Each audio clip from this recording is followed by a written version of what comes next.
जी हाँ, ये जो यम्मी सी आपको पकोड़े नज़र आ रहे हैं एक ट्रे में, ये मैंने बनाए हैं दूध से। और अगर आप भी चाहते हैं कि इफ़्तार में आप इस तरह के यम्मी से पकोड़े बनाएं और अपने दस्तरखान की शान बढ़ाएं और अपने प्यारों और बड़ों को हेल्दी पकोड़े खिलाएं, तो मेरी वीडियो को शुरू से एंड तक लाज़मी देखिएगा।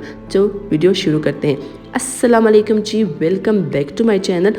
उम्मीद करती हूँ आप सब खैरियत से होंगे। और यम्मी पकोड़े बनाने के लिए जो हमने दूध से रेडी करने हैं, उसके लिए सबसे अहम जो चीज़ हमें चाहिए वो है जी बेसन। मैं यहाँ पे 4 चम्मच खाने के भर के बेसन ऐड कर रही हूँ। आप अपने मुताबिक कम या ज़्यादा कर सकते हैं। तो मैंने यहाँ 4 चम्मच भर के बेसन ऐड, 1 चाय का चम्मच इसमें मैं कुटी हुई लाल मिर्च ऐड करती हूँ। आप पाउडर भी यूज़ कर सकते हो। इसके साथ ही हम ऐड करेंगे हस्बे ज़रूरत नमक अकॉर्डिंग टू टेस्ट। 1 चाय का चम्मच भर के मैंने इसमें सूखा धनिया लिया है और इसे क्रश करके इसमें डालूंगी। सूखा धनिया जो है वो मैदे की जो गरमाइश हो जाती है, सीना जो जलता है वो कम कर देता है। अगर आप पकौड़ों में ऐड करेंगे तो बेहतर है।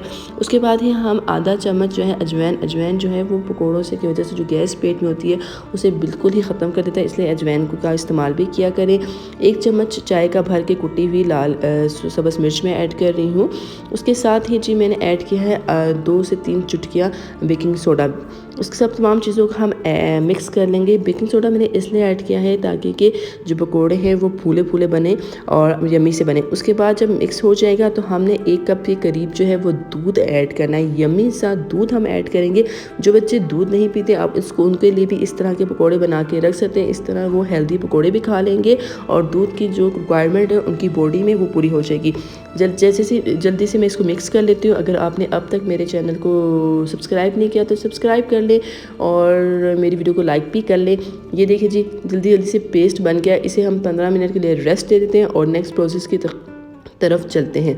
तो नेक्स्ट प्रोसेस क्या है, सबसे पहले हम बनाएंगे जी मिक्स पकोड़े, क्रिस्पी पकोड़े, जिसमें हम आलू और प्याज लेंगे। ठीक है जी, इनको हमने थोड़ा सा वो जो मटेरियल हमने बेसन वाला यम्मी सा तैयार किया था दूध के साथ वो उसमें ऐड करेंगे और एक अच्छा सा पेस्ट बना लेंगे, एक अच्छा सा हम मटेरियल तैयार करेंगे। उसके बाद फ़ौरन बाद ही ऑयल गर्म करेंगे और मैं यहाँ हाथों की मदद से जी क्रिस्पी यम्मी से पकोड़े जो है वो ऑयल में डाल रही हूँ ताकि जल्दी से फ्राई। उसके बाद हमने आलू लेने हैं, आलू के पकौड़े बनाएंगे। आलू के पकौड़े बहुत लोगों को पसंद होते हैं तो उनकी कोटिंग कर लेंगे। उसके बाद थोड़े से इसको झाड़ लेंगे। इससे क्या होगा कि एक्स्ट्रा जो बेसन आलू पे लग जाता है ना वो निकल जाएगा और जो मोटा मोटा जो बेसन लगा होता है उससे जो वो पकौड़ों का जो जायका या टेस्ट होता है वो डेवलप नहीं होता।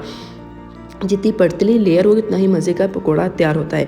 तो जल्दी से इसको भी हम फ्राई कर लेते हैं जैसे कि आपके सामने मैं फ्राई करूँ। उसके बाद जी हम कद्दू के पकोड़े, अच्छा कुछ लोग कद्दू के पकोड़े खाना भी ज़्यादा पसंद करते हैं। आपने मुझे बताना है आप सबसे ज़्यादा कौन से पकोड़े खाना पसंद करते हैं। सेम जी हम कद्दू के को भी हम कोटिंग कर लेंगे और उसको थोड़ा सा झाड़ लेंगे और गरम ऑयल में इसको शैलो फ्राई कर लेंगे। आँच आपने मिर्च से कम ही रखनी है ताकि कि आपके तमाम के तमाम जो पकोड़े हैं वो अंदर तक पक जाए और आपको मज़ा आए खाने में।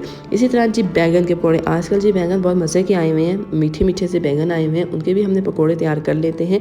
आप कोई भी किस्म के पकौड़े जो आपको पसंद है ना, पालक के किसी किस्म के भी, तो वो भी आप इसके सिर्फ एक मटेरियल हमने तैयार किया है, एक हमने मवाद तैयार किया है और पेस्ट तैयार किया है, उसके हम मुख्तलिफ़ किस्म के पकौड़े बना सकते हैं। इसी तरह जल्दी से जल्दी हम जी बैंगन के पकौड़े भी जो है वो फ्राई कर लेते हैं। अच्छा बैंगन के पकौड़े अगर बैंगन मीठे होना बहुत मज़े के लगते हैं, ज़रूर ट्राई कीजिएगा अगर आपने आज तक ट्राई नहीं किए।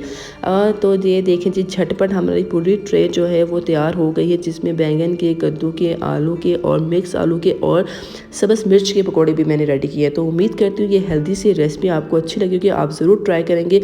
नेक्स्ट वीडियो तक जुड़े रहने के लिए मेरे चैनल को सब्सक्राइब करें और मुझे अब तक इजाज़त दें। अल्लाह हाफिज़।